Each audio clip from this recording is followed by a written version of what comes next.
sananda ang mga Pinoy o kahakabahin na naman sa kultura, sagad nga mahimong mga leader, mga lalaki yun. Apan sa pagkakaroon, hinay-hinay na kining nausab. Kaya ang ubang organisasyon, mitugot naman nga magduma kanila mga babae man. Si Karon sa RTV Presents.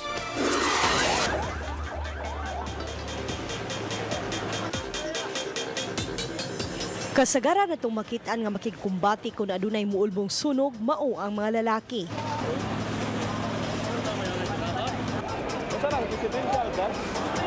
Apan dinhi sa dakmayan sa Talisay, ang mga sakop sa kabombiruhan, gipanguluhan ug usa ka babay, kay ang ilang fire marshal mao si Fire Senior Inspector Ara Alpaharo.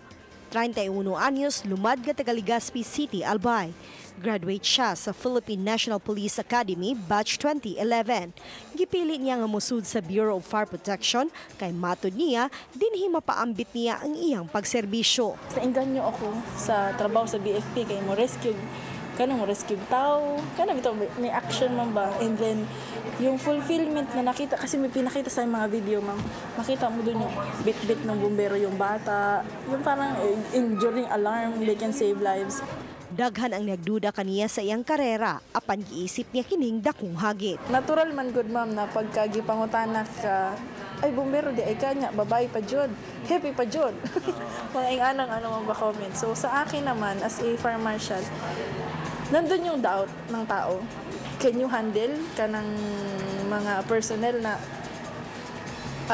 puro lalaki? It's not puro, majority of my personnel are men. Si Alpaharo sa Subo na destino halos tanang tuig sa iyang panerbisyo. Nadestino siya sa lungsod sa Konsolasyon ug Balamban. Usa kini nahimong fire marshal sa Talisay City Fire Station niadtong miaging tuig. Aduna siya 39 ka mga sakop, 22 kanila ang mga moresponde sa alarma sa sunog. Ubos sa iyang pamunuan, napili ang Talisay City Fire Station na Best Fire Station Lukop Nasod. Maganda kung babae ma'am kasi nandun yung support nila and nandun din yung care when it comes to sa alarma sir. Di ka talaga nila papabayaan. Pero challenge din siya ma'am. Kasi I need to prove to them na I'm not just a woman but their leader also. So stability under the extreme pressure. Kailangan jud ma'am. Dili ilalim ang pagresponde o mga sunog isip ground commander. Sagad sila'y dutan sa mga biktima sa sunog ug pasangindan nga langay kaayo sa pagresponde hinungdan sa pagkatap sa kayo. Ang uban usab gusto nga ilahang balay ang unahon sa pagtagad. Apan nang hinaot siya nga unta makasabot ang katawhan nga wa sila'y laing tuyo, gawas lang sa pagsalbar sa kabdangan ug kinabuhi kung may muulbong sunog gamit ang unsa may anaa nga kahimanan sa dakbayan. Sabi ng mga tao, dili kay na may gipaboran, wala jud may gipaboran. As much as possible na we save whatever we can save, we will do it. But kung ansa jud ang nadatna namin na evaluation based on our assessment, mao to among buhaton.